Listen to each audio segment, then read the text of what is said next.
बंधु माने आजिर एही कार्यक्रम को आपण मानक स्वागत। आजिर एही कार्यक्रमटी बिछा राशि व्यक्ति विशेष मानक पई बहुत गुरुत्वपूर्ण अटे।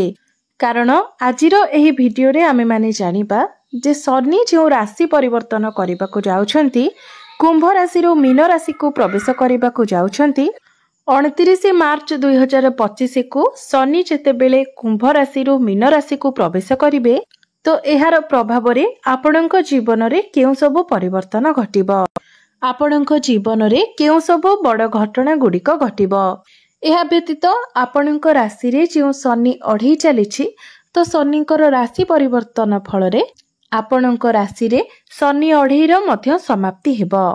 तो एहा परे आपणक जीवन रे केउ सब परिवर्तन आसीबो से विषय रे आजिर एही वीडियो रे आमे माने विस्तार भाबरे जानिबा। बंधु माने ज्योतिष शास्त्र अनुसारे शनिदेव कौनसी एक राशि रे सबुठारु अधिक समय पर्यंत रही थांती। कारण शनिदेव गोटे राशि रे 2.5 वर्ष पर्यंत रही थांती। शनिदेव हेउछंती न्यायदाता, कर्म फलदाता। आपनकु आपनक कर्म आधार रे ही शनिदेव फल प्रदान करिथांती। आमर जेतेबेले शनि 7.5 चली थाए किंबा शनि 2.5 चली थाए सेही समय रे ही शनि आमको आम कर्मर फल प्रदान करिथांती। साधारणतः आमे माने जेतेबेले शनि 7.5 किंबा शनि 2.5 रो नाम सुनी थाउ सेतेबेले आम मन को एक प्रकारर भय चली आसी थाए। कारण एही समय अवधिटी बहुत जंत्रणादायक होई थाए। तेबे आपण माने आउ गोटे कथा मने रखिबा उचित जे आमे जेउ भली कर्म करि थाउ हमर कर्म आधार रे ही शनिदेव आमको फल प्रदान करिथांती। तेणु जो माने खराब कार्य करिथांती, अन्याय कार्य करिथांती सेमानंकु शनि 2.5 किंबा शनि 7.5 मध्यरे सेमानंकु बहुत किछि समस्यार सामना करिबाको पड़ी थाए। सेमानंकर जीवन जंत्रणादायक होई थाए। मात्र जो माने उचित मार्ग रे जाइथांती, सत् कार्य करिथांती सेमानंको पई शनि 7.5 एवं शनि 2.5 वरदान सदृश साब्यस्त होई थाए। एही शनि 7.5 एवं शनि 2.5 मध्यरे कोनोसी व्यक्ति निजर कर्म अनुसारे राजारु रंक किंबा रंकरु राजा मध्य बनी पारे। तो यह संपूर्ण रूपे कोनोसी व्यक्तिर कार्य उपरे ही आधारित अटे। व्यक्ति केउ भली कर्म करिछि ता उपरे ही संपूर्ण रूपरे आधारित अटे। एहा व्यतीत आमर निजस्व जन्म कुंडली रे शनिकर जो स्थिति रही थाए ताहा आमर पूर्व जन्मर कर्म आधार रे ही रही थाए। जदि आपणकर निजस्व जन्म कुंडली रे शनिकर स्थिति बहुत भल रही थाए, शनि उच्चस्थ थांती तो एहार अर्थ हेउची आपण पूर्व जन्म रे निश्चित भाबरे बहुत भल कर्म करिथिले जहा फल रे शनि आपणकर कुंडली रे उच्चस्थ अछंती। एवं जदि आपणक कुंडली रे शनि नीचस्थ थांती, कोनोसी भी खराब स्थिति रे थांती तो एहार अर्थ आपण आपणकर पूर्व जन्म रे किछि खराब कार्य करिथिले जहार दंड आपणकु ए जन्म रे भोग करिबाको पड़िबो। तेबे शनिदेव वर्तमान मूल त्रिकोण राशि कुंभ राशि रे विराजमान अछंती एवं 29 मार्च 2025 को शनि कुंभ राशि रु मीन राशि को प्रवेश करिवे जहाकी देवगुरु बृहस्पतिंकर राशि अटे।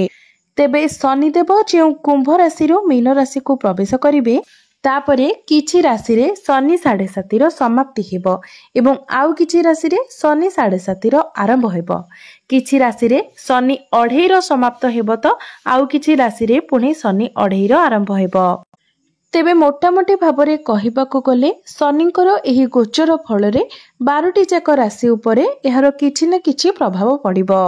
तेबे शनिकर एही गोचर परे बिछा राशि व्यक्ति विशेष मानक जीवन रे एहार किभली प्रभाव पड़िबो से विषय रे आसंतु आजिर एही वीडियो रे आमे माने विस्तार भाबरे आलोचना करिबा। तेबे बंधु माने वीडियोटी रे आगो को बढ़िबा पूर्वरु जदि आपणकर मध्य बिछा राशि होई थाए तेबे वीडियोटी को लाइक करी चैनल टी को सब्सक्राइब करि देबे एवं कमेंट बॉक्स रे जय शनिदेव निश्चय लिखिबे। तेबे बंधु माने आसंतु आरंभ करिबा आजिर एही कार्यक्रम को जहाकी चंद्र राशि उपरे आधारित अटे। कारण शनि दशा सबु बेले चंद्र राशि रे ही लागि थाए। तेबे 29 मार्च 2025 रे जेतेबेले शनिदेव कुंभ राशि रु मीन राशि को प्रवेश करिवे तो बिछा राशि रे पंचम भाव रे विराजित होई सप्तम, एकादश एवं द्वितीय भाव को दृष्टि देबे। शनिदेव बिछा राशि तृतीय एवं चतुर्थ भावर स्वामी होई आपणकर पंचम भाव को चलन करिवे। तेबे शनिंकर एही गोचर फल आपणकर प्रेम जीवन रे चलीथिबा समस्त समस्या गुड़िक दूर होइजिब। आपणकर प्रेम जीवन रे जदि पूर्वरु किछि समस्या लागि रहिथिला तेबे से सबु समस्या गुड़िक आपणकर दूर होइजिब। आपणक मध्यरे भल पाइबा बढ़िब, अंडरस्टैंडिंग भल रहिब। आपणक मध्यरे आपणकर संपर्क मध्य बहुत स्ट्रांग हेबो। आपणकर भल पाइबा विवाहर रूप नै पारे। एवं बिछा राशि व्यक्ति विशेष माने जो मानकर बयस होई जाइथिले मध्य विवाह होई पारु नथिला तो आपणकर विवाह जोग मध्य खोली जिवो एवं खूब शीघ्र आपणकर विवाह मध्य होई जिवो। आपणकर चाकरी क्षेत्र रे स्थानांतर किंबा प्रमोशन मध्य होई पारे। तेबे बिछा राशि व्यक्ति विशेष माने बेले बेले निजर संतान एवं स्वास्थ्य को शिक्षा को नेकी चिंतित रही पारंती। यह सहित संतान पक्षरु आपनकु किछि खुशी खबर मध्य मिली पारे। आपणकर पंचम भावटी होइथाय सूर्यंकर निजस्व भाव। शनि एवं सूर्य हेउचंती परस्परर शत्रु। पिता पुत्र हेले मध्य उभय उभयंकर शत्रु अटंती। तो शनि जेतेबेले सूर्यंक गृह रे विराजमान रहिबे तो आपण एहार प्रभाव रे अहंकारी होइजिबे। यह व्यतीत खूब कम समय आपण निजर संतानंकर स्वास्थ्य को लेके मध्य चिंतित रही पारंती। जो माने विद्यार्थी अटंती तो आपणकर शिक्षा क्षेत्र रे आपणको किछिटा समस्या आसी पारे। आपणको ऊपर दायित्व बढ़ी जिवो, पाठ पढ़ार प्रेशर मध्य बढ़ी जिवो। आपण पाठ पढ़ारे सेतेटा मन लगाई पारिबे नाही। पाठ पढ़ारे आपणकर डिस्टर्बेंस देखा देबो। आपण निजर पाठ पढ़ारे बहुत अधिक परिश्रम कले मध्य आपणको रिजल्ट सेतेटा मिली न पारे। एही समय आपणको मध्यम धरणर लाभ प्राप्ति होई पारे।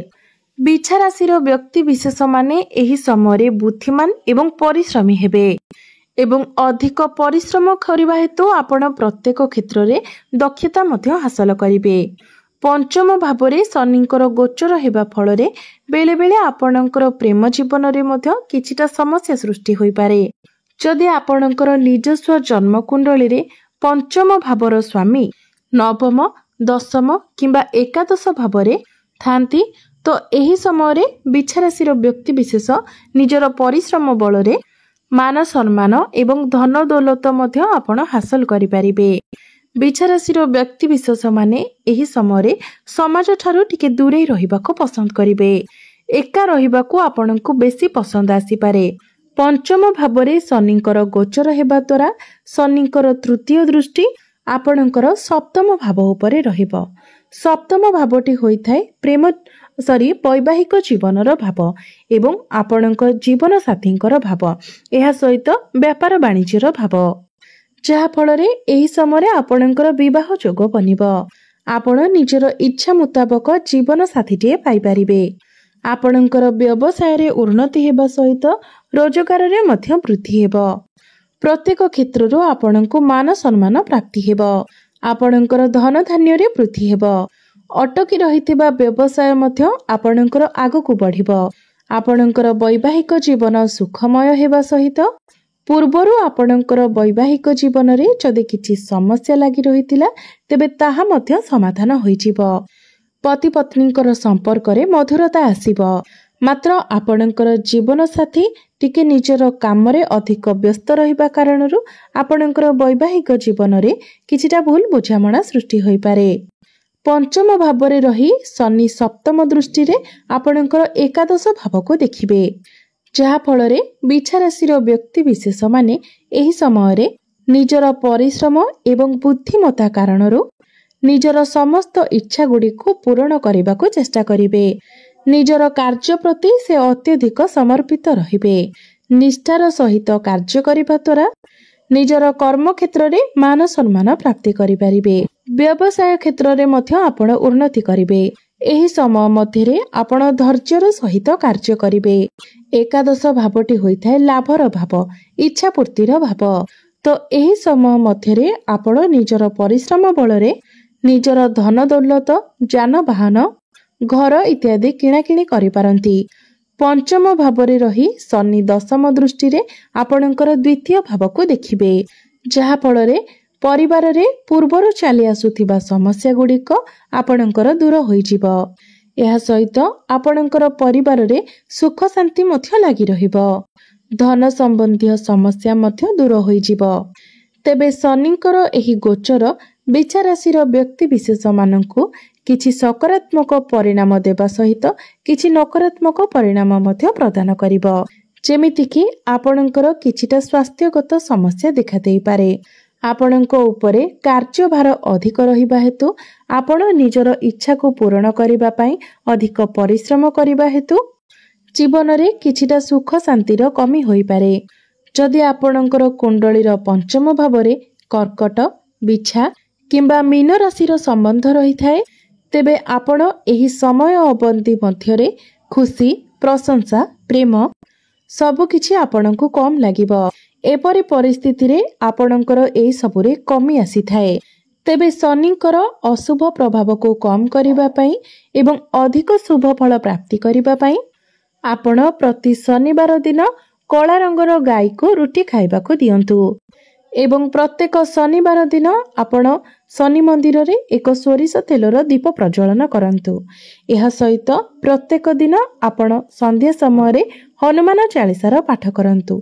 निश्चित भावरे समस्त अशुभत्व गुड़िक खंडन होई आपणको शुभ परिणाम प्राप्ति हेबो। तेबे बंधु माने आपणकर जीवन मंगलमय हेउ, एहा ही ईश्वरଙ୍କ निकटरे मोर प्रार्थना। धन्यवाद।